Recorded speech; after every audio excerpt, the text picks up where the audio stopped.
నమస్తే.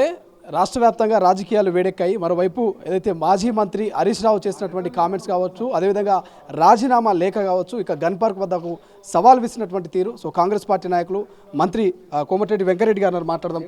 వెంకటరెడ్డి గారు ఎట్లా చూస్తారు? హరీష్ రావు గారి సవాల్ని ఎట్లా చూస్తారు? ఆయన రాసిన లేఖను ఎట్లా చూస్తారు?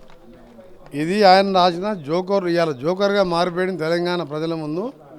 ఫస్ట్ ఈ లేఖ చూడండి, ఆయన ఇచ్చిన లేఖ. మీరు కూడా తొలి వెలుగు వాళ్ళు మంచి ఛానల్, ఎవరన్నా బుద్ధున్నోడు ఏమైనా మోసం చేసినా ఏం చేసినా నమ్మేటట్టు ఉండాలి. ఆ రోజు ఏంటంటే పెట్రోల్ పోసుకొని అగ్గిపెట్ట దొరకలే నమ్మిండు కదా ప్రజలు. ఆ నాటకం చూసి అంతా ఆత్మహత్యలు చేసుకున్నారు. ఇవాళ కూడా హరీష్ రావు అబ్బో ఏం రాజీనామా చేసి రైతులందరూ న్యాయం వస్తారు అనుకున్నాం. ఓర్పిచ్చే అది హరీష్ రావు. ఇది కాదురా లేక, ఇది పర్ఫార్మెన్స్. ఇంతకంటే ఒక సెంటెన్స్, ఒక వర్డ్ తక్కువ ఉన్న, ఒక పులి స్టాప్ కామ తేడా వచ్చిన స్పీకర్ ఆమోదించడు. ఈ పర్ఫార్మెన్స్ ఎందుకు ఇవ్వలే నువ్వు? హరీష్ రావు గారికి తెలియదు అంటారా ఈ ప్రొఫార్మా? తెలిసి ఎందుకు ఆ డ్రామారావుగానే ఆ రోజు పెట్రోల్ పోసుకుంటే 1000 మంది నువ్వు అగ్గిపెట్ట ఒక్క దగ్గర ఉండదా? అప్పుడు మోసం చేసినా కదా. ఇప్పుడు మెదక్లో డిపాజిట్ తెచ్చుకుంటానికి ఈ డ్రామా మొదలుపెట్టిండు. నేను ఒకటే చెప్తున్నాను, ఇవన్నీ డ్రామాలు ఎందుకు? మీ మామ దొంగ దీక్షలు, దళిత ముఖ్యమంత్రి, మెడ మీద తలకాయ తీసుకుంటా చాలా ఉన్నాయి. మాకు సమయం లేదు, మేము ప్రచారానికి పోవాలి. ఆయనలాగా 4 గంటలు టీవీ ఛానల్ కూర్చొని ఇంటర్వ్యూ తీసుకునే అంత సమయం మాకు లేదు. 12-14 సీట్లు గెలుస్తున్నాం, వాళ్ళు 1 or none ఆ మెదక్ సీట్ కోసం ప్రయత్నం చేస్తున్నట్టున్నాం. డిపాజిట్ రావాలన్నా గెలవాలని చెప్పి ఈ డ్రామా. రెండవది 5 గ్యారంటీలు 6 ఇట్లా 5 అమలు చేసినాం. కరెంటు బిల్లు ఎవరు కడతలేరు, మీరు పోయి తెలుసుకోండి. బస్సులను 40 కోట్ల మంది తిరిగిన రోజు 14-15 కోట్ల రూపాయల ప్రభుత్వం భరిస్తున్నది.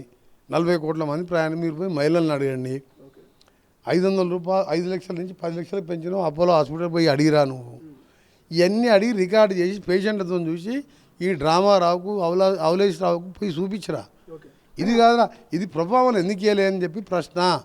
ఇది రాష్ట్రంలో లాగ్ బుక్లు నేను ఎప్పుడైతే తీసుకొచ్చి 24 గంటలు ఇస్తుంటే 24 గంటలు కాదు, ఆపరేటర్తోని వాళ్ళు జీతం ఇచ్చే ఉద్యోగితో ఎట్లా చెప్పించినా 9 గంటలు కూడా ఎప్పుడు అసలు నేను నేను 10 ఏళ్ళకే నౌకరు చేస్తున్నాను. ఎప్పుడు కూడా 14-15 ఒక్కసారి ఇచ్చింది సార్.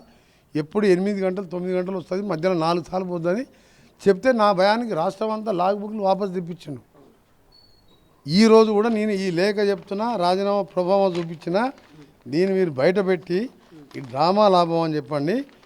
ఆగస్టు 15 లోపు రుణమాఫీ చేసే బాధ్యత, అన్ని ఖర్చులను పక్కన పెట్టైనా రుణమాఫీ చేసి రైతులని గతంలో మాదిరిగా సోనియా గాంధీ, మన్మోహన్ సింగ్ దేశవ్యాప్తంగా 70,000 కోట్లు ఆ రోజుల్లో 20 ఏళ్ళల్లో నేను రెండవసారి ఎమ్మెల్యే అంటే ఈరోజు 70 లక్షలతో సమానం. దాన్ని ఆ విధంగా అందరినీ కూడా రుణ విముక్తి చేయబోతున్నాం.